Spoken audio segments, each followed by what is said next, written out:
استاد محترم، آپ نے ایک کتاب لکھی، میں اس کتاب کا اسٹوڈنٹ بھی، اور میں نے اس کو پڑھا بھی، اس سے بہت کچھ سیکھا بھی، حوصلہ بھی ملا، ویژن بھی ملا، سوچ بھی ملی، تسلی بھی ملی، اطمینان بھی ملا۔ کتاب کا آئیڈیا کیسے آپ کو آیا؟ یہ بڑی خوبصورت میری گواہی بھی ہے، اور یہ کام بھی خداوند نے مجھ سے لیا۔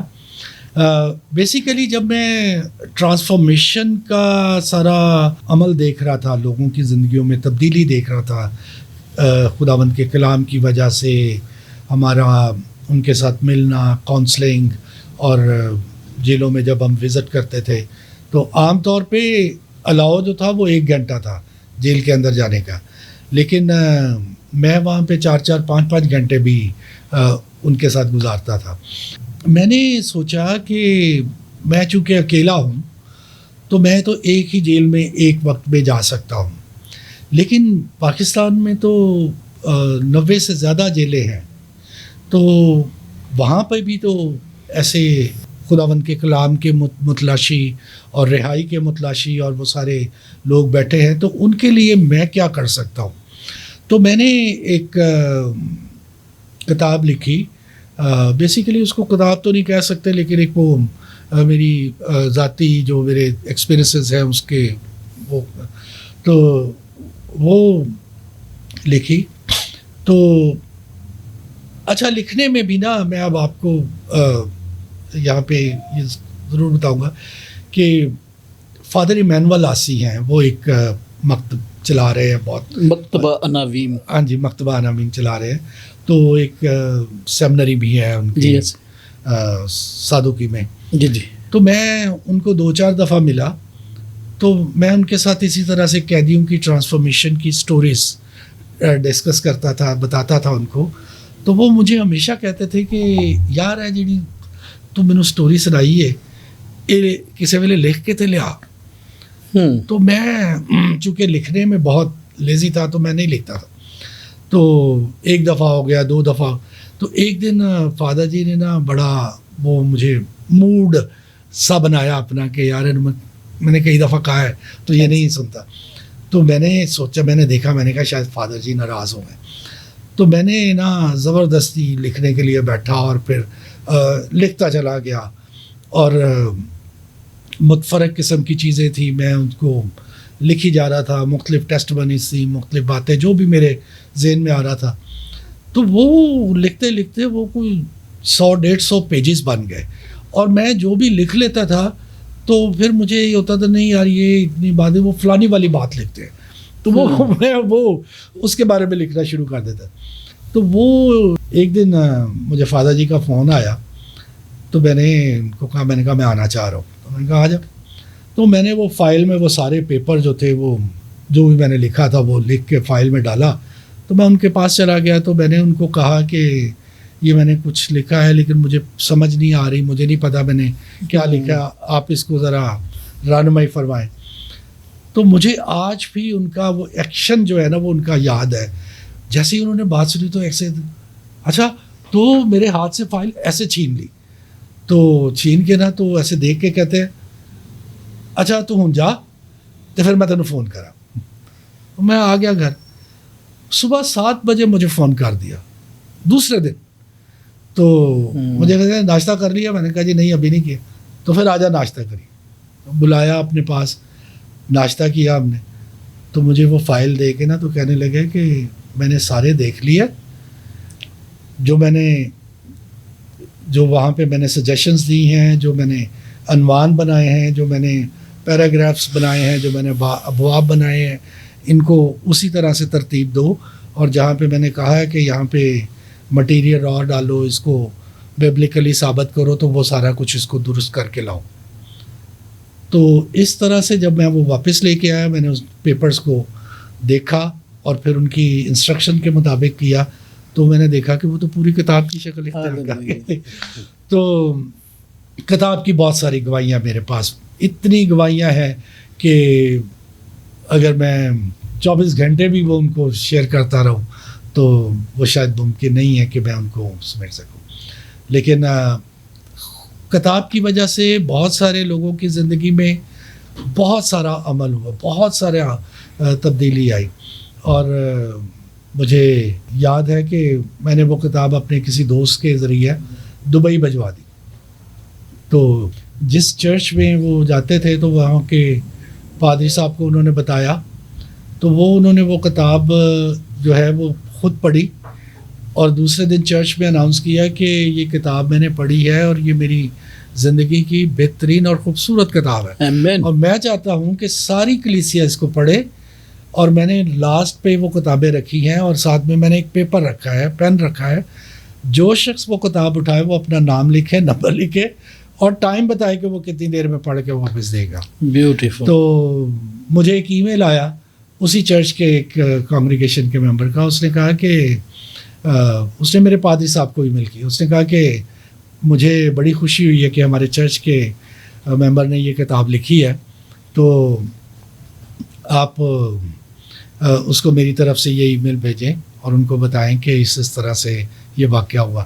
تو اس طرح سے مجھے ان کو، تو میں چونکہ ان پادری صاحب کو جانتا نہیں تھا، وہ جب وہ دبئی سے واپس آ گئے تو انہوں نے وہ مجھے ملے اور اسپیشلی، اور پھر ہم نے بہت ساری باتیں کی. تو ابھی پچھلے دنوں میں ان کی وفات ہوئی ہے. تو خداوند نے اس کتاب کے وسیلہ سے قیدیوں کی زندگی میں بہت کام کیا. ناظرین، کتاب کا نام ہے سلاخوں کے اس پار، اور یہ سارے تجربات استاد محترم کے تھے جو وہ سلاخوں کے اس پار جب جاتے تھے، مثلا جب جیلوں میں جاتے تھے، قیدیوں کے ساتھ ملاقاتیں کرتے تھے، ان کے انٹریکشن ہوتے تھے، ان کے مسائل سنتے تھے، اور پھر جب نیکسٹ ٹور پہ یا نیکسٹ وزٹ پہ استاد محترم نے جانا ہوتا تھا تو یقیناً جو لوگوں کے مسائل سنے ہوتے تھے ان میں سے بہتےروں کے مسائل جو ہیں وہ استاد محترم حل کر کے تو ان کے پاس واپس جاتے تھے. سلاخوں کے اس پار استاد محترم کی پہلی کتاب تھی. اب ایک اور کتاب جو ہے استاد محترم لکھ رہے ہیں. استاد محترم اپنے ملک کی نمائندگی، اپنے لوگوں کی نمائندگی کے لیے یونائٹڈ نیشن میں بھی آپ گئے اور وہاں پر بھی آپ نے اپنے لوگوں کا مقدمہ جو ہے وہ پیش کیا. اس کے علاوہ مختلف ممالک میں، جیسے انٹرو میں بھی آپ نے بتایا، مجھے یاد ہے کہ آپ جب بھی جہاں بھی جاتے تھے آپ وہاں پر قیدیوں کی بات کرتے تھے، قیدیوں کے ساتھ ہونے والے مظالم کی بات کرتے تھے، اور پھر آپ جو قیدی رہا ہو کے جاتے ان کی ریہیبلیٹیشن کی بھی بات کرتے تھے. یونائٹڈ نیشن کے ساتھ، UNO کے ساتھ آپ کا تجربہ کیسا رہا، اور کیسے آپ نے ہمارے ملک کے، ہماری قوم کے وہ لوگ جو اسیران تھے، اپنی بات خود نہیں کر سکتے تھے، کیسے آپ نے ان کا مقدمہ پلیڈ کیا؟ تھوڑا سا اس کے بارے میں بتائیے. اچھا، پہلی بات یہ ہے کہ میرا چونکہ ذاتی تو کچھ بھی نہیں تھا، نہ مجھے کسی مدد کی ضرورت تھی، نہ مجھے کسی فائدے کی ضرورت تھی، نہ میں کوئی عہدہ لینا چاہتا تھا. تو میں لوگوں کے لیے جب قیدیوں کے مسائل پہ سوچ و بچار کرتا تھا، ان کے پرٹیکولر کیسز پہ کام کرنے کے لیے انیشیٹو لیتا تھا، تو میں مختلف اداروں سے، مختلف لوگوں سے رابطے کرتا تھا اور اس طرح سے ہوتا تھا. اور پھر جب کوئی میرے جو کیسز ریزالو ہو جاتے تھے وہ لوگوں کے زبان پر آ جاتے تھے، لوگوں کے علم میں آ جاتے تھے، تو وہ پھر لوگ مجھے انوائٹ کرنا شروع کر دیتے تھے. اور میں کئی دفعہ ایسے ٹورس پہ بھی گیا ہوں جن کو میں کبھی جانتا ہی نہیں تھا. مجھے ڈائریکٹ ای میل آئی اور انہوں نے کہا کہ جی ہم آپ کو اپنی UNO کی میٹنگ میں بلانا چاہتے ہیں. ایک کرائم ریڈکشن کا UNO کا ڈپارٹمنٹ ہے باقاعدہ. تو اس پہ جب انہوں نے مجھے ای میل لکھی تو میں نے کہا کہ بھی میں تو آپ کو نہیں جانتا، اب کو میرا کہاں سے معلوم ہوا؟ تو وہ انہوں نے پھر بتایا کہ ہماری کوئی ایگزیکٹو کی میٹنگ چل رہی تھی، وہاں پہ ہمارے ساتھ فلاں انگلینڈ سے کوئی خاتون تھی، انہوں نے وہ آپ کی سٹوری سنی ہوئی تھی تو انہوں نے آپ کا نام ریکمینڈ کیا، تو ہم آپ کو اس سلسلے میں بلا رہے ہیں. تو اس طرح سے وہ خداوند میرے لیے راستے بناتا گیا اور میں قیدیوں کی مدد کے لیے جہاں سے ممکن ہو سکتا تھا وہ میں کوشش کرتا رہا. اور میں سمجھتا ہوں کہ یہی وہ خداوند کی برکات تھی جو مجھے مل رہی تھی کہ میں کچھ بھی نہیں تھا، میں کوئی بہت ویل آف نہیں تھا، کوئی بہت جس کو ہم کہتے ہیں کہ بڑا آدمی نہیں تھا لیکن خداوند مجھے بڑا بنا رہا تھا آمین. اور مجھے لیے پھر رہا تھا، اور یہی میری گواہی ہے. اچھا، کتاب میں نے جو کتاب کا نام ہے وہ ہے سلاخوں کے اس پار، اور میں نے اس میں باقاعدہ اس بات کا ذکر کیا کہ قیدی سلاخوں کے اس پار بھی ہیں اور قیدی سلاخوں کے اس پار بھی ہیں. تو آج ہمیں ضرور یہ جاننے کی کوشش کرنی چاہیے کہ کیا ہم سلاخوں کے اس پار کے قیدی ہیں. اور میرا یہ تجربہ ہے کہ جب ہم سلاخوں کے اس پار قیدی ہو جاتے ہیں تو ایک وقت آتا ہے کہ ہم سلاخوں کے اس پار بھی قید ہو جاتے ہیں. بالکل درست بات ہے. یقیناً یہ اس پار سے ہی اس پار کا ایک سفر ہے، اور اگر انسان اپنی خواہشات کا غلام نہ ہو، انسان ایک پرتعیش زندگی کی چاہ میں اپنے آپ کو بہرارو نہ کر لے تو یقیناً وہ اس پار کا قیدی نہیں بنتا. اس میں ایک اور بھی ہے بات سر کہ جب ہم کہتے ہیں کہ سلاخوں کے اس پار کے قیدی، جی اور جو قیدی ہیں وہ یہ سمجھتے ہیں کہ یہ سلاخوں کے اس پار کے یہ قیدی ہیں، ہمیں ضرورت ہے، اور یہ اپنی اپنی انا کی قید میں ہیں اور ہمارے لیے نہ کچھ سوچ رہا ہے، نہ ہماری کوئی مدد کر رہا ہے، اور نہ ہمارے خاندان کے لیے کوئی فکر کر رہا ہے. بے شک ایسی ہے. ناظرین، یہ تو بات ہوئی قیدیوں کے لیے استاد محترم کی ایفرٹس کی، اور بے شمار ایفرٹس ہیں. میں آج دیکھ کے تو مجھے بڑا عجیب سا فیل ہو رہا ہے کہ میں نے جب استاد محترم کو کام کرتے دیکھا تو داڑھی بھی بلیک تھی اور بال بھی بلیک تھے، اور بڑی ایک کیا کہتے ہیں طاقتور شخصیت، طاقتور ان اے سینس کہ جسمانی طور پر مضبوط، توانا. اور آج بھی خدا کا شکر ہے I found in good health, لیکن وقت کی رفتار جو ہے بالکل اس کا پہیہ نہیں تھمتا، وہ چلتا رہتا ہے. لیکن قیدی اس پار والوں کو جب خدا کے فضل سے رہائی ملتی ہے تو پھر معاشرے میں وہ اپنے آپ کو بھی فٹڈ نہیں سمجھتے، مس فٹ سمجھتے ہیں، اور جو معاشرے میں جن لوگوں کے درمیان وہ آتے ہیں وہ بھی انہیں کوئی اتنی اچھی نگاہ سے نہیں دیکھتے. شاید انہیں ان کی کچھ سٹوریاں جب وہ اندر ہوتے ہیں تو سننے کو ملتی ہیں، یا بعض اوقات لوگ چھوٹی بات کو بڑا کر کے بھی بیان کرتے ہیں ٹیرر ڈالنے کے لیے یا دوسروں کے دلوں میں نفرت ڈالنے کے لیے. تو یہ ایک بڑا خطرناک فیز ہے کہ جب کوئی قیدی 10 سال کے بعد، 12 سال کے بعد، 15 سال کے بعد، 5 سال کے بعد، 3 سال کے بعد جب وہ واپس اپنے خاندان میں، اپنے معاشرے میں، اپنی گلی میں، اپنے محلے میں آتا ہے، اپنے شہر میں آتا ہے، تو اس کو وہ پذیرائی نہیں ملتی جو عام طور پر اسے پہلے ملی ہوتی ہے. لوگ اس سے خوف زدہ بھی ہوتے ہیں، اور بعض اوقات لوگ نفرت بھی کرتے ہیں کہ یار یہ بندہ جو ہے نا یہ ہمارے کام کا نہیں ہے، یہ ہے وہ ہے، اس طرح کی باتیں. لیکن ان لوگوں کے لیے جو اپنی قید کاٹ کے جب واپس آتے ہیں تو ان کے لیے استاد محترم نے ایک نیا چیپٹر سیکنڈ چانس ریڈیمپشن، زندگی کو گزارنے کے لیے دوسرا موقع، اس کے نام سے آرگنائزیشن جو ہے وہ اسٹیبلش کی، جس کے استاد محترم چیئر پرسن ہیں. استاد محترم سیکنڈ چانس ریڈیمپشن، خوبصورت نام. یقیناً اس کے جو میننگز ہیں وہ بھی خوبصورت ہیں. آبویسلی اس کا مینیفیسٹو بھی خوبصورت ہوگا، ویژن تو یقیناً آپ کا خوبصورت ہے.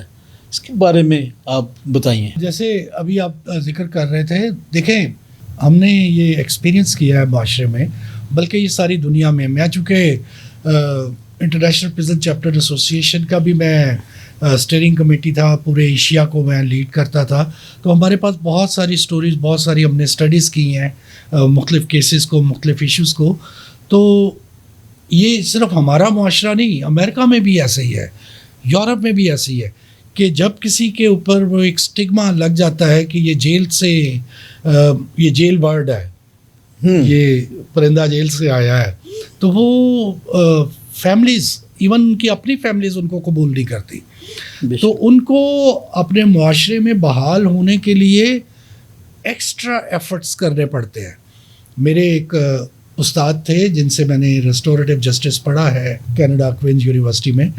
تو